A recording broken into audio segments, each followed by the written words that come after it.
Bharat ki awang nongpok sidaida malem sin bathungna masek mangal sandok liba singsang pareng singna kok ki kokset pu oiribi Imphal nambul iril na chingba turel kayana khwang gi khwangset pu oi Kaubruna lempu oiribi kanglana khoidau bu oi Loktak patna phambikon oiribi Sangai na jagoi sajaba Siroi lilina ningthina laisa tamjaba Nongin na pena saisakjaba Piktakna chengtakna tomthin ngalibi aikhoi gi pokna famni Ima laibak Manipur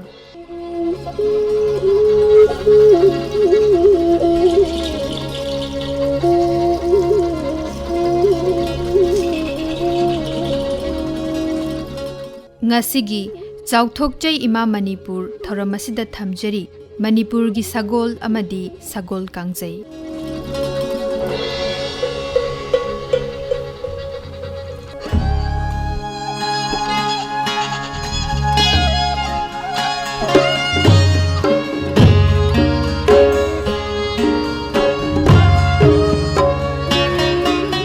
Manipur gi Sagol Kangjei Malemda leiriba masana kayadagi yamna top topa masana amani masana asi prithvi gi miyoi singna angakpa amaga loinana yengi maruina Sagol Amadi tongliba mi aduga aduki matik paw phaunana sane masi karamna oikhibano haiba si khanani naini Sagol haiba sa asi miyoi baga nakna leminaraklaba sa singi manungda amani Manipur da khunda laitarakpa matamda matamdugi miyoi singa sagonana leiraklaba sagolni haibada laloi arapa chathok chasin tawbada pot honbagi thabakta sagolgi makha yamna polami matamdugi Manipurgi bugolik fibamgi matung ina sagolgi mateng yaudaba yaramde maitai sagol khwaidagi phaba breed amani masa piglap tawi makhwang khara chengsilli saban phajai hen taramathoidagi tarahumdoi phawba wangi hen ama asi inchi marini athletic oi mapangal kalli masa ui mamit mana singi khangba kalli khongpham cheli mapu masak khangi mapu bu ningjai Sagol Kangjei sanabada siznariba kangdrum waru akangbana sai mayaida koina onbada inchi taramathoi mukni Sagol Kangjei gi Kangjei di kanghu chanduna sai kanghu na ugi sarukni inchi ama makhai mukki akoibani kanghu inchi taret muk sangi madu khutpai chei inchi yankai humpu muk sangba ligi makhok amada angle nairapna yeishili mamangai dadi usa kachi dagi semba natraga apikpa wa maru akonba yawba amana semnarami hai sanaroi taretna nak amagi khutpu oi taretna khutpu ama oiba asi khong Kangjei dasu oi Ikang tha haurakpa lau singu loisilakpa matamda Kangjei sanaba hawi ayambana matam lenba nungainaba sanabani adubu mamai thangda laikai masel natraga khungang masel anakpa athapa singnaduna sanabasu tawi mahausadagi Sagol lanmigi sajel amasuni Sagol Kangjei Manipur sanaba hawbagi matam chapchana haiba ngamde nongpok lai wangam pausabaga mar thangmai hanbagi lalong Sagol Nipanga Kangjei sanaki hai maduda mar thangmai hanbana maithiba pikhi chaurakna chahi 3,310 dagi 2,000 BC mamangdagi sanaba hokhi hainaba lei puyagi matung ina umanglai marjing thangjing wangbrel khori phaba ikop ningthongna chingbana Sagol Kangjei sanaki haini thaina matam amada apaiba Sagol samatol ayangbana Lining thau sanamahi gi laibung thugainaba hanna honarami mamai thangda ibudau marjingna samatol ayangba tetha hanki marjingna samatol ayangba loikhi amadi mahakki masagi sadong oina siznaki hainaba amasu lei madudi Sagol Kangjei asi ningthau kangbagi matam Kristana poktringaida Sagol Kangjei hauki yamna nungairaba wari amada nongda lairen pakhangbagi mabema maharani laisna lokhatpagi matamda mari mata imung manung amadi mahaki mabungogi marup mapang mari mata kayagi mamangda Kangla Kangjei bungda Sagol Kangjei sanaki loinana khamlangba irom ningthau ikop ningthau irum ningthau nongshaba amadi Purai lomba asini aduga atopa nakal amadana Thangjingi luching makhada Khori phaba Wangbren Yango Ningthau Mayokfa Ognaren amadi Loya lakpani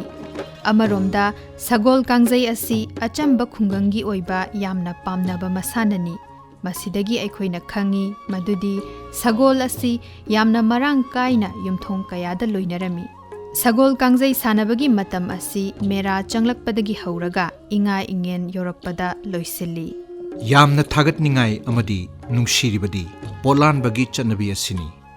sanabagi mayai chalakpa pothaba matamda sanaroi singna acha athak taunaba leijaba athum ahau kabok haibok haira puwa chuhi sarbot khungangi imai bel sing iche ichel singna puthokduna lale acha athak tawi awa pothanai Hauziki matamdadi sanaba hauramdaida iche isel singna sanaramdaida asa athak lukmaida thenduna puthораklaga mamangda mangol oinaba haibagi maongda ngaihak thenduna thami masina taklibadi apunbagi oiba nupa nupi angang khaidana Sagol Kangjei sanabagi kumhai adubu mapung phahanba khungang lekai punna harau nungai minaba asini maitegi harau kumai Chairauba Yausang Natraga Khungangi Sanaroi ama leitaba matam Sorat numit amadi Kumon Phiroi numitta leikhidrebagi thawai mirenda katuna Sagol Kangjei sanai Kangjei hobagi matam numit yungba matungda hawi thenglabada nungthilgi pung ani ahumgi matamda hawi khungangi ahallaman singna natraga sanaroi singna yanabagi matungina kaya yamna sangba matam sanagani haiba lepi Haibadi Panjil Yankai Humpu Chanbada Loishinba Asina Singmani Karigumbada Panjil Chama Phawa Sanai Yengliba Babok Singna Magi Michangda Laushinba Bhalo Lauba Kayana Pumlang Langani Lisingama Chamapan Sukna Nipanda TC Hachanna Imphal da Sagol Kangjei Sanaba Yengmada Mahaksu Sumatki Babok Singi Matauda Amadi Sanaba Aduda Penki Mahakna Haiki Sagol Kangjei sanabagi maram kanagumba ningthina iba haiba miyoi amana khut thadrabadi kaidongaida marik chumna phongdokpa ngamloi masigi sanaba asi yamna pangal loksing changi akiba leitana sanaba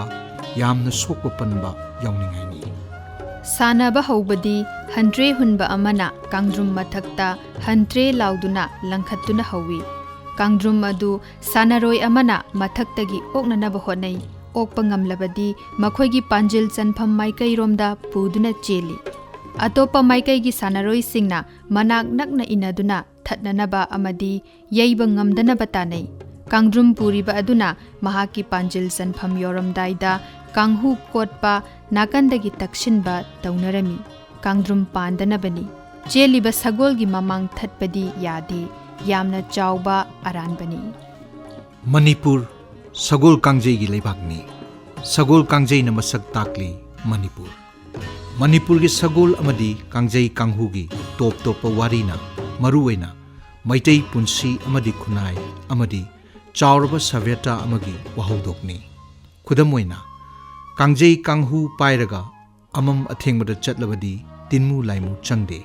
laida Kangjei katlaga machanupa phangjai nongpok ningthaubu saithabadi Kangjei Kanghu lengda thongduna lai hai Kanglei thokpada laining thau khori phabana Kangjei sanai lai harauba matamda laida Kangjei katnei lai nupi thiba haidana maibina Kangjei Kanghu paiduna maikai koina chatuna pamjaba khoidaba nupi yengi pamjaba yaurabadi changchinduna Kanghu na kotli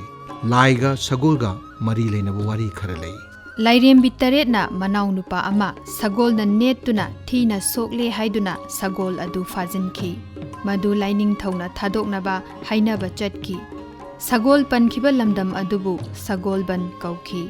Sauraba Sagol na chenkhiduna sekta yaukhre hana sekta kauramde Samadol ayangbagi khongul ma sekta rammi haiduna sekta kaukhibani hai Sagol na yang na chenkhiba lambi adu ayangpali kauki Chenkraba Sagol na kongba maru yaukhre Sagol mangkhre haiduna lamgi maming Sagol mang haina thonkibani hainai Maitei angangsing nahasing numidang wairam sanaba asi chatnabi amagum leirami Sagol Kangjei sanaba asisu makhal ama oina ngallingai matamdagi sanaramgani haina khali loinana langidamak sajen amasu oigani maramdi kanglaipak asi semgalakpa kannanaba honarakpada Sagol lanmigi mathau yamna chawrami Sagol lanmi yawramdrabadi laibak asi ngakpa ngamdaba yai asumnasu hai Sagol lanmi yamna ngallingai matamdagi mapung phana semgalami Sagol Kangjei lanmi singi sanaba amani su hai Ningthau Kiyamba lising ama chamri humpu taretagi lising ama chamanga supna mari amadi Ningthau Khagembagi lising ama chamanga marfu tarataretagi lising ama chatruk yankhainithoi matamda Sagol lanmi mapung phana semgatkhi Manipurna maning tamba laibak oina 19 suba chahi cha phawba panba ngamlamba asi Manipur Sagol lanmigi matengnani haiba yai Sok lising ama chatruk marifu taradagi lising ama chatret yankhay mathoi aduwaida ningthau pamhaibana panba matung aduwaida Manipur asi Burmana kayarak maithiba pikhi Manipur gi amamba matam oikhi matamduda Manipur gi Sagol lanmi sing arambai sizinaduna awaga akanba lan soknaki arambai asi awasingi khwaidagi akiba khutlaini adubu matamduda awasingdi France amadi Portuguese singdagi nongmaigi mateng phangki Burmese na fazin khiba maitai lanmi sing makhoigi Sagol lanmi oina sizinaki kase Sagol haina khangnaki Burmese lanmi na Thai amadi British ki mathakta landabada maitai lanmi lising hena yaukhi hai British na makhoigi loilam sandorakpa India gi awang nongpok yoksilakpa matamda Manipur gi Sagol Kangjei uba phangki Sagol tongduna Kangjei sanaba makhalgi masana asi ubada angakpa phawki makhoi maitai sanaroi singdagi Sagol Kangjei tamki Manipurda Sagol Kangjei sanaba lepte prithivigi anishuba lanjau laklaba phawba sanaba leplamde Japanna lising ama chamapan nifunithoi May 10 da Manipurda bhom thadare Japan gi plane sing nemna Imphal gi matakta pairami matamduda Sanaroi singna anakpada leiba lan gi kom singda chungchinduna lolami plane sing lapthokhraba matamda thoraktuna amuk sanaba hawi Japan lan Manipur da yamna kalami Imphal mayol mi taklami Manipur gi Sagol sing lambi sembagi machak honaba rasan honbada nongmai khuju khulai honaba siznarami Manipur State Polo Committee na lisingama chamapan humphuma thoida phongba brochure amada phongdokhi madudi lan manungda Jaipur gi Maharaja Imphal da lagtuna polo sanaba yengki ahanba oina Manipur gi Sagol Kangjei sok lisingama chanipan yangkhai mapanda Kasar gi Silchar cha bagan da sanaki Captain Robert Stewart amadi Lieutenant Serer Chingbana Manipur da Sagol amadi sanaroi puduna Silchar cha bagan aduda leiba maitai sanaroi kharaga punduna exhibition mess udki madu mafamduda leiba British officer sing amadi sifai singda maru oina utnabani maduna ahanba Manipur gi Sagol Kangjei mapanda sanakhibani Matungda Manipuri team ani Maharashtra Kritina Silet amadi Dhaka fauduna chatlaga Kolkata da exhibition mess lisingama chanipan humphumdoi da sanaki Great Britain gi Prince of Wales Kolkata da lakpa matamdani madugi mathangda amu British na sinduna Delhi da lisingama chamapan subna amada yamlaba miyamgi mamangda sanaki Manipur gi Sagol Kangjei mamai thangda England yaukhre makhoi gi khudong chaba mawongda hanagi niyom kaya semdokre khudam oina hairabada player taret na team ama oiba du mari na oikhre maitai sabal makhoi gi sabal na sinkhre player gi koyet cap na oikhre Sagol samai mairi na singba yaukhidre Sagol sanabada goal post leiramdaba adu phut taret launa goal post yungkhre Chakar amada minute taret makhai oiduna panjil chanba khudingi maikai onduna sanakhre niyom phol na chingba piba hokre khwaidagi maru oiba achouba langon amadi Manipur gi polo haina British na kaukre prithivigi achouba leibak kaya America New Zealand Australia South Africa France Zimbabwe Kenya Switzerland Nigeria Malaysia Thailand Jamaica, Ireland, Hong Kong, Cyprus, Malta, Argentina, Pakistan chingbada pamnaba game oikre. British ki sasan matamda Polo masana asi ningthau imungi amadi Manipur lenga ki yamna pamnaba masana oirami. State Polo team ama state budget ta haptuna semlami. Polo game hapta Kangjei ningthau kaba yumsa kaisa amadi irai khudingi sanai. Sok lising ama chamapan nifunipan Polo yokhatpa body ama ahanba oina Manipur State Darbargi resolution amagi makhada semki. Madugi maming the Manipur State Polo Committee haina kawi. Madugi President Captain Maharaj Kumar Priyobert Singh na oiki. Aduga His Royal Highness Maharaj Bodhasandra Singh na Patron in Chief oiki. Matungda sok lising ama chamapan yankhai mangada sarkargi official sing Polo pamjaba sing amadi Polo sanaroi singi apunba meeting amada All Manipur Polo Club semki. Madugi President Sri P.C. Matthew ICS Matamdugi Chief Commissioner na President oiki. Sri Yambem Tombi EEPWD na Vice President oiki. Sri Maibam Iboton Singh na Secretary Loinana Sri P.B. Mukherjee na Treasurer oiki. Hairiba Polo Club asi Societies Registration Act ki matungina Silongda lising ama chamapan yankhai taretta register tauki. Polo Club asi kona All Manipur Polo Association haina onthokre.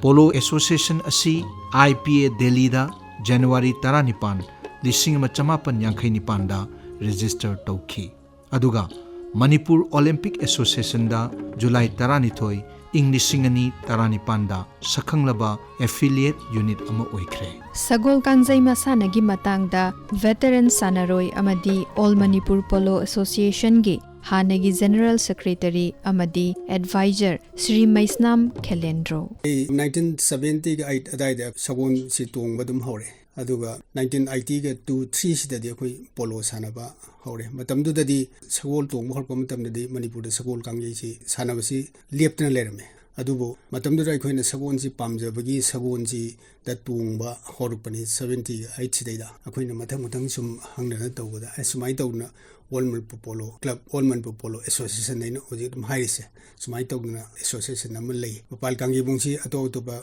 akoi sanaba singidamakta reserve tawkhibadagi polo sanaba pidabadagi akoi sagon si matam khara lepani gaina mai sum taab haitare adutagi akoina su matamduda hana leramba association gi president secretary kanano kamai leibano na tawge adudi polo si amu revive tawa phaina haidna adumaina sum akoina sagol tong horpasiga polo gi si leiramdragasu Sagol Kangjei si mark gap khar lermagasu adumaina koina sanaba sum haujarapani 1980 ga 23 hida koi sanaba hore adudi mathang tournament mayam adum yawbadum hore haitare ai samung 1990 ga 1 da Manipur ihan han boina international polo tournament tawi hidaida England gi team lai Australia lai German lai ai samung Manipur team captain oina adumaina tawna sanaba yawjabani Matamsidadi Ahlaman Singh Maroina Sagol Sanargas Masana Ani Neva Anisa Koyba Masagi indigenous traditional game weba Sagol Kangjei Chima Aduga Sidamu Pana Isu Chamani Tawadabu Pana si Sagol Kangjei da Pana Taruka Kaidoeva Ahalu Naru Kabam Laipam Idak Panba Haitare Adegi Pana Tarusi Panagi Mai Tuan Masule Haitare Mai Panagi Pana Tarusi Mai Sanabadu Pana Kangjei no Koeva Sagol Kangjei Sanabai and Hita Mana Haitare Kojilaba modern polo Mapana Sanariba International Polo India Manung the Sanariba Mam Singh Adumbi label Sangba target of which Hena Kangba Sangi and Akwizum Adugi Wakalun the Su Yam Kana Labor Haitare 1987 the Elementary Academy Deradun Haitare coaching of my Yaujuri Adimatunda Mokoina Punjab Tagi veteran Major Gunam Singh in among like 1988 Ayamba traditional polosi modern polosi Kenari Kadogibo Sagol Godi Tunga Dugasu Dressy Kenari the style Kenari Sanabagi later my basic the Kramana Gasu Haitare Posiga Dumina transformation Sangbanina Aquino Sideda Quim Ham Hork within modern polo Sanargasu Sanabagi Matsatu the Submanaraga dressed the Otoa Saneva ꯑꯩꯈꯣꯏꯅ ꯐꯩꯖꯣꯝ ꯁꯦꯠꯂꯒ ꯀꯣꯏ ꯌꯦꯜꯂꯒ ꯑꯗꯒꯤ ꯐꯨꯔꯤꯠꯁꯤ ꯈꯥꯎꯟ ꯐꯨꯔꯤꯠ ꯅꯠꯇ꯭ꯔꯒ ꯁꯥꯏ ꯀꯛꯄ ꯐꯨꯔꯤꯠꯁꯤ ꯂꯤꯠꯂꯒꯁꯨ modern ꯄꯣꯂꯣꯗꯗꯤ ꯑꯩꯈꯣꯏꯅ ꯈꯪꯒꯥꯎ ꯁꯦꯠꯂꯅꯤ ꯁꯦꯗꯜꯁꯤꯗꯤ ꯃꯣꯗꯔꯟ ꯁꯦꯗꯜ ꯇꯣꯡꯉꯅꯤ ꯑꯗꯨꯃꯥꯏꯅ ꯆꯦꯟꯖ ꯇꯧꯔꯒ ꯃꯅꯨꯡꯒꯤ ꯁꯥꯟꯅꯕꯒꯤ ꯕꯦꯁꯤꯛꯇꯨꯗꯤ ꯑꯩꯈꯣꯏꯅ ꯆꯦꯟꯖ ꯇꯧꯕ ꯉꯝꯗꯕ ꯍꯥꯏꯇꯥꯔꯦ ꯑꯗꯨꯃꯥꯏꯅ ꯍꯧꯖꯤꯛꯀꯤ ꯑꯩꯈꯣꯏꯅ ꯒꯨꯅꯥꯝꯁꯤꯡ ꯂꯥꯛꯑꯝꯕꯗꯁꯨ ꯌꯥꯝ ꯀꯥꯟꯅꯩ ꯍꯥꯏꯇꯥꯔꯦ ꯃꯥꯒꯤ ꯑꯗ 1990ꯁꯤꯗ ꯑꯃꯨꯛ ꯗꯤꯜꯂꯤꯗ ꯐꯣꯏꯂꯝꯒꯤ ꯀꯜꯀꯇꯥꯒꯤ ꯃꯣꯏ ꯏꯁꯇꯔꯟ ꯀꯃꯥꯟꯒꯤ ꯃꯈꯥꯗ ꯇꯤꯝ ꯑꯃ ꯄꯨꯂꯞ ꯆꯠꯂꯤ ꯗꯤꯜꯂꯤꯗ 1990ꯗ ꯑꯗꯩꯗ ꯑꯗꯨꯒꯤ ꯇꯤꯝꯗꯣ ꯄ꯭ꯔꯦꯁꯤꯗꯦꯟ ꯕꯣꯗꯤꯒꯥꯔꯗ PBGꯒꯤꯗ ꯃꯥꯒꯤ ꯇꯤꯝꯗꯨꯃ ꯀꯦꯝ ꯇꯧꯔꯒ ꯂꯩ ꯀꯦꯝ ꯇꯧꯕꯗꯨꯗꯩꯗ ꯑꯩ ꯏꯁꯥꯃꯛꯁꯨ ꯆꯠꯂꯒ ꯑꯗꯨꯗ ꯀꯣꯆꯤꯡ ꯇꯧꯔꯒ ꯐꯅꯌꯥꯝ ꯁꯥꯡꯅ ꯑꯃꯨꯛ ꯂꯩꯔꯨ ꯍꯥꯏꯇꯥꯔꯦ ꯁꯒꯣꯜ ꯀꯥꯡꯖꯩꯁꯤ ꯃꯅꯤꯄꯨꯔꯗ ꯍꯧꯗꯣꯛꯄꯅꯤ ꯍꯥꯏꯕꯒꯤ ꯃꯄꯥꯟꯒꯤ ꯃꯤꯁꯤꯡꯁꯤꯗꯤ ꯑꯩꯈꯣꯏꯅ ꯀꯩꯗꯧꯕꯩ ꯃꯄꯥꯟꯗꯒꯤ ꯇ꯭ꯔꯦꯅꯤꯡ ꯇꯧꯗꯣꯏꯅꯣ ꯍꯥꯏꯕꯒꯤ ꯑꯩꯈꯣꯏꯗ ꯀꯩꯅꯣ ꯑꯃ ꯂꯩꯌꯦꯕ ꯑꯩꯈꯣꯏꯅ ꯃꯄꯥꯟꯒꯤ ꯇ꯭ꯔꯦꯅꯤꯡꯒꯤ ꯋꯥꯅꯗꯤ ꯃꯣꯗꯔꯟ ꯇ꯭ꯔꯦꯟꯁꯤ इंटरनेशनल लेवल चलीबा पोलो की लेवल की कमाई तौबनो से अंडरस्टैंड तौम चंगे मैतै की सगोल कांगी पूरा लान ओइराबगुमने तसिन हाइता लान हाइतारे टेक्निक तै करिदे तोन तोन बा कांगहाइ दे करिदे के हाइतारे टीम फॉर्मेशन से जो अमन मरी मरी साना अमन तरे साना कदो एंटियर मैच अमन मित्रा मरी साना दोय लंबा अमन निपान साना दोय नबो होजिंग ना कइदोगे वो अंगांग सिंग मॉडर्न पोलो दा ngak ta ओइने हेना इंटरनेशनल पोलो स्टाइल दा हेने अडॉप्ट तौखिबनिना अखोइ हानि ट्रेडिशनल कांगी मक्ता हानि स्पाइ हाइबदा मोइदा अखोइना हाना अहम बाहुबदा थेंगनाखिबा प्रॉब्लम दो सेम होजिक प्रॉब्लम ले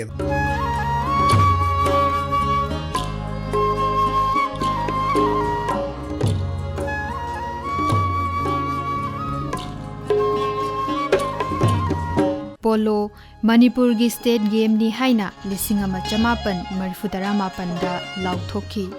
लैबाक खुदिंगमकना खंगनरे मदुदी मणिपुर असी पोलो की हौरकफमनी मसी पृथ्वीदा मणिपुर की ख्वाइदगी चाउबा खुदोल अमनी लोइनना सगोल कांगजै मणिपुर की तांगलबा स्पोर्ट्स कल्चरल हेरिटेज नि मैतै सिंगना सगोल बु निंगथीना खंगबा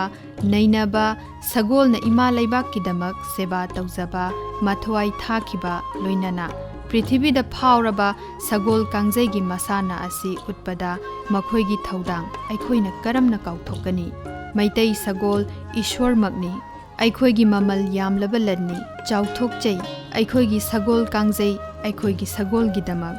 मणिपुर सगोल लोइबा अहलसिंग सगोल मचा लौबा सगोल ट्रेनिंग पीबा सगोल की मगुल येंगबदा खंगबा असिना चिंगबा हैरम्मी मैतै सिंगना सगोल असी ईश्वरनी हाइना लौई सगोल तोंखलमदाइदा लाइबक कटली सगोल की मसा सरुक खरदा ईश्वर तोंगी हाइना लौनै खुदम ओइना येत की खुमांगदा लामाबा लाई ले ओइगिदा तुमाबा ले लाई वांगब्रेन नाकोंग अनिदा ले अदुना सगोल की मना यामना सिंगी सगोल की ममित अतिया गुरु सीदबना ngai aduga numit ki mangal tha natraga mai gi mangal gi mathau tade sagol na yangna mamai thekatuna chen mangam libasi ibudau thangjingna sagol mamai da tongbanani hai sagol gi machu makhal yami manipur da phangba machu kharadi mora angauba masa pumba ngauba laifon masisu angaubani adubu mamit majudi higok machuni sanabi ut manba machu tumnau angaubaga kona machuga punba kona machu makhal khara yami haibadi kona luwauba murangnaba kona ariba asina chingbani mange machuda ngangtak tauba mutak tauba mange marugi machu asina chingba natrang masa punamak ngangtak tauraga wauthangnaba kori pitrai machu karu amuba machu khongdei amubaga angaubaga punba khongdang makhong ama natraga amadagi henba makhong ngauba arangba machu amagi sagolda angauba machuna amuk langba asina singani asumna sagolgi machu kaya tholi maiteina sagol masa kayat ki maong mataugi matung ina maitai singna ariba matamdagi thajanabi kaya sulai sagol ama leiba matamda hairiba masagi khudam sing asi yenglaga sagol asigi apha fatta khangnei maru oiba khudam kharadi laishi laibakta chakra leibabu laishi leiba hai madu laibakta chapchana mit anigi marakta leirabadi laibak phabagi khudamni mit anigi pangtigi mathakta leirabadi yamna amangbadi oide toigumasung mit makhada pi tafamgi pangti makhada leirabadi madu fatte thajane madugi makha hena chathrakhrabadi asoi balite ꯆꯀ꯭ꯔ ꯑꯁꯤ ꯈꯨꯃꯥꯡ ꯌꯦꯠ ꯑꯣꯏꯒꯤ ꯃꯄꯥꯟꯂꯣꯝꯗ ꯂꯩꯔꯕꯗꯤ ꯐꯩ ꯍꯥꯏꯅꯩ꯫ ꯑꯁꯤꯒꯨꯝꯕ ꯆꯀ꯭ꯔ ꯑꯁꯤ ꯃꯈꯣꯡꯒ ꯃꯁꯥ ꯑꯅꯤꯒꯤ ꯃꯄꯥꯟꯂꯣꯝꯗ ꯂꯩꯔꯕꯗꯤ ꯁꯟꯊꯤꯟꯐꯝ ꯅꯠꯇ꯭ꯔꯒ ꯇꯥꯔꯒꯦꯠ ꯀꯧꯏ, ꯃꯗꯨ ꯑꯐꯕꯒꯤ ꯈꯨꯗꯝ ꯅꯠꯇꯦ꯫ ꯁꯒꯣꯜ ꯑꯁꯣꯛ ꯑꯄꯟ ꯅꯪꯒꯜꯂꯤ꯫ ꯑꯁꯤꯒꯨꯝꯕ ꯆꯀ꯭ꯔ ꯑꯁꯤ ꯈꯨꯃꯥꯡꯒꯤ ꯃꯅꯨꯡ ꯊꯪꯕꯗ ꯂꯩꯔꯕꯗꯤ ꯐꯠꯇꯕꯒꯤ ꯈꯨꯗꯝꯅꯤ ꯍꯥꯏ꯫ ꯆꯀ꯭ꯔ ꯑꯗꯨ ꯃꯉꯛꯁꯝꯗ ꯂꯩꯔꯕꯗꯤ ꯃꯗꯨ ꯐꯩ꯫ ꯑꯁꯤꯒꯨꯝꯕ ꯆꯀ꯭ꯔ ꯃꯉꯛꯁꯝ ꯅꯥꯀꯜ ꯑꯅꯤꯗ ꯂꯩꯔꯕꯗꯤ ꯐꯠꯇꯦ꯫ ꯆꯨꯕꯥꯗ ꯂꯩꯔꯕꯁꯨ ꯐꯠꯇꯦ, ꯅꯥꯀꯣꯡ ꯑꯅꯤꯗ ꯂꯩꯔꯕꯗꯤ ꯑꯐꯕ ꯈꯨꯗꯝꯅꯤ꯫ ꯑꯃꯨꯕ ꯃꯆꯨꯒꯤ ꯆꯀ꯭ꯔ ꯃꯁꯥꯗ ꯂꯩꯔꯕꯗꯤ ꯁꯒꯣꯜ ꯑꯗꯨ ꯃꯕꯨꯛ ꯁꯦꯡꯗꯦ, ꯃꯄꯨꯗ ꯐꯠꯇꯕ ꯑꯣꯏꯒꯜꯂꯤ꯫ ꯁꯒꯣꯜꯒꯤ ꯃꯔꯥꯏꯕꯛ ꯂꯨꯁꯝꯗꯒꯤ ꯃꯆꯨ ꯑꯇꯣꯞꯄꯅ ꯂꯥꯡꯂꯕ ꯑꯃꯗꯤ ꯃꯗꯨ ꯃꯅꯥꯇꯣꯟ ꯐꯥꯎꯕ ꯀꯨꯝꯊꯔꯛꯂꯕꯗꯤ ꯃꯗꯨ ꯑꯐꯕꯅꯤ ꯍꯥꯏꯅ ꯂꯧꯏ꯫ ꯈꯨꯃꯥꯡ ꯑꯃꯗꯤ ꯇꯨꯡꯒꯤ ꯃꯈꯣꯡ ꯑꯃ ꯃꯆꯨ ꯂꯥꯡꯂꯕꯗꯤ ꯀꯔꯜ ꯇꯥꯡꯕ ꯀꯧꯏ ꯑꯃꯗꯤ ꯃꯗꯨ ꯐꯠꯇꯦ꯫ ꯃꯄꯨꯗ ꯅꯥꯕ ꯌꯦꯛꯄ ꯇꯧꯒꯜꯂꯤ꯫ ꯑꯁꯤꯒꯨꯝꯕ ꯀꯌꯥꯁꯨ ꯂꯩ, ꯑꯇꯩ ꯈꯨꯗꯝ ꯈꯔꯁꯨ ꯂꯩꯔꯤ꯫ ꯁꯒꯣꯜꯁꯤꯡ ꯑꯁꯤ ꯇꯣꯉꯥꯟ ꯇꯣꯉꯥꯟꯕ ꯈꯣꯡꯊꯥꯡ ꯇꯝꯕꯤꯕ ꯌꯥꯎꯏ꯫ ꯈꯨꯗꯝ ꯑꯣꯏꯅ ꯈꯨꯔꯨꯞ ꯃꯆꯥ, ꯈꯨꯔꯨꯞ ꯊꯥꯕ, ꯃꯇꯨꯡ ꯍꯟꯕ, ꯑꯀꯦ ꯈꯣꯡꯆꯠ, ꯀ꯭ꯋꯥꯛ ꯃꯥꯡꯖꯣꯡ ꯑꯃꯗꯤ ꯑꯋꯥ ꯈꯣꯡꯖꯦꯜ ꯑꯁꯤꯅꯆꯤꯡꯕꯅꯤ꯫ ꯌꯥꯝꯅ ꯏꯇꯤꯍꯥꯁꯤꯛ ꯑꯣꯏꯕ ꯑꯃꯗꯤ ꯁꯣꯛ 1863ꯇ his royal highness prince Charles the prince of Wales AMPAꯒꯤ ꯔꯣꯌꯦꯜ ꯄꯦꯇ꯭ꯔꯣꯟ ꯑꯣꯏꯈꯤ꯫ ꯃꯇꯨꯡꯗ ꯑꯦꯁꯣꯁꯤꯌꯦꯁꯟ ꯑꯁꯤꯒꯤ ꯄ꯭ꯔꯦꯁꯤꯗꯦꯟꯠꯄꯨ ꯄ꯭ꯔꯤꯟꯁ ꯆꯥꯔꯜꯁꯀꯤ 50ꯁꯨꯕ ꯕꯔꯊꯗꯦ ꯁꯦꯂꯦꯕ꯭ꯔꯦꯁꯟ ꯌꯥꯎꯔꯅꯕ ꯕꯥꯔꯇꯣꯟ ꯐꯪꯗꯨꯅ ꯕꯀꯤꯡꯍꯝ ꯄꯦꯂꯦꯁꯇ ꯐꯪꯁꯟ ꯑꯗꯨ ꯌꯥꯎꯕ ꯆꯠꯂꯨꯏ꯫ ꯑꯦꯁꯣꯁꯤꯌꯦꯁꯟꯅ ꯅꯤꯄꯥꯒꯤ ꯄꯣꯂꯣ ꯇꯨꯔꯅꯥꯃꯦꯟ ꯁꯣꯛ 1958ꯗꯒꯤ ꯍꯧꯈꯤ꯫ ꯅꯨꯄꯤ ꯇꯨꯔꯅꯥꯃꯦꯟ 1938ꯗꯒꯤ ꯍꯧꯖꯤꯛ ꯐꯥꯎꯕ ꯆꯠꯊꯔꯤ꯫ ꯀꯁꯥꯔ, ꯑꯁꯥꯝꯗ ꯄꯣꯂꯣ ꯑꯦꯛꯖꯤꯕꯤꯁꯟ ꯃꯦꯆ 2003ꯗ ꯄꯥꯡꯊꯣꯛꯄ ꯆꯠꯂꯨꯏ꯫ ꯂꯦ ꯂꯗꯥꯈꯇ ꯏꯟꯇꯔꯅꯦꯁꯅꯦꯜ ꯄꯣꯂꯣ ꯇꯨꯔꯅꯥꯃꯦꯟ 1835 ꯑꯃꯗꯤ 1838ꯗ ꯁꯔꯨꯛ ꯌꯥꯔꯨꯏ꯫ ꯀꯜꯀꯇꯥ ꯄꯣꯂꯣ ꯁꯤꯖꯟ 1835ꯗ ꯅꯨꯄꯥꯒꯤ ꯁꯒꯣꯜ ꯀꯥꯡꯖꯩ ꯑꯦꯛꯖꯤꯕꯤꯁꯟ ꯃꯦꯆ ꯅꯨꯄꯤꯒꯤ ꯄꯣꯂꯣ ꯁ꯭ꯇꯥꯏꯜ ꯎꯠꯅꯅꯕ ꯑꯆꯧꯕ ꯀꯣꯟꯇꯤꯟꯖꯦꯟ ꯑꯃꯁꯨ ꯆꯠꯈꯤ꯫ ꯕꯔꯥꯛ ꯅꯃꯥꯃꯤ ꯁꯤꯜꯆꯔꯗ ꯌꯥꯎꯕ ꯅꯤꯄꯥꯒꯤ ꯇꯤꯝ ꯑꯅꯤ ꯅꯕꯦꯝꯕꯔ 2018 ꯁꯤꯜꯆꯔꯗ ꯆꯠꯇꯨꯅ ꯑꯦꯛꯖꯤꯕꯤꯁꯟ ꯃꯦꯆ ꯌꯥꯎꯔꯨꯏ꯫ ꯆꯍꯤꯁꯤꯗ ꯑꯋꯥꯙ ꯄꯣꯂꯣ ꯇꯣꯔꯅꯥꯃꯦꯟ ꯂꯈꯅꯧꯗ ꯆꯠꯈꯤ꯫ ꯐꯦꯕ꯭ꯔꯨꯋꯥꯔꯤ 18, 2015ꯗ ꯗꯦꯜꯂꯤꯒꯤ ꯖꯦꯄꯨꯔ ꯒ꯭ꯔꯥꯎꯟꯗ ꯁꯒꯣꯜ ꯀꯥꯡꯖꯩ ꯑꯦꯛꯖꯤꯕꯤꯁꯟ ꯃꯦꯆ ꯁꯥꯟꯅꯈꯤ꯫ ꯑꯍꯥꯟꯕ ꯆꯤꯞ ꯃꯤꯅꯤꯁꯇꯔꯒꯤ ꯁꯒꯣꯜ ꯀꯥꯡꯖꯩ ꯁꯉꯥꯏ ꯐꯦꯁꯇꯤꯚꯦꯜꯒꯤ ꯁꯔꯨꯛ ꯑꯃ ꯑꯣꯏꯅ ꯏꯪ 2012ꯒꯤ ꯅꯕꯦꯝꯕꯔ 19ꯗꯒꯤ 28 ꯐꯥꯎꯕ ꯀꯪꯂꯥꯗ ꯍꯧꯗꯣꯛꯈꯤꯕ ꯑꯗꯨ ꯁꯒꯣꯜ ꯀꯥꯡꯖꯩ ꯃꯁꯥꯟꯅꯒꯤ ꯌꯥꯝꯅ ꯂꯥꯏꯕꯛ ꯐꯕ ꯃꯇꯥꯡ ꯑꯃꯅꯤ꯫ ꯆꯍꯤ ꯈꯨꯗꯤꯡꯒꯤ ꯄꯥꯡꯊꯣꯛꯀꯗꯧꯔꯤꯕꯅꯤ꯫ ꯃꯁꯤ ꯑꯔꯤꯕ ꯃꯁꯥꯟꯅ ꯑꯁꯤ ꯌꯣꯛꯈꯠꯄꯗ ꯑꯆꯧꯕ ꯃꯇꯦꯡ ꯑꯣꯏꯔꯒꯅꯤ꯫ ꯀꯔꯝꯅ ꯂꯥꯏꯅ ꯊꯥꯕ ꯃꯩꯇꯩ ꯁꯒꯣꯜ ꯑꯃꯗꯤ ꯁꯒꯣꯜ ꯀꯥꯡꯖꯩ ꯑꯩꯈꯣꯏꯅ ꯀꯥꯎꯒꯅꯤ? ꯄꯤꯛꯂꯕ ꯃꯅꯤꯄꯨꯔꯒꯤ ꯈꯨꯗꯣꯜ ꯃꯥꯂꯦꯝꯗ ꯇꯝꯂꯤꯕ ꯑꯁꯤ ꯂꯦꯡꯗꯅ ꯂꯩꯍꯧꯔꯒꯅꯤ꯫ ꯃꯁꯤ ꯑꯩꯈꯣꯏꯒꯤ ꯀꯌꯥꯗ ꯆꯥꯎꯊꯣꯛꯆꯐꯝꯅꯣ꯫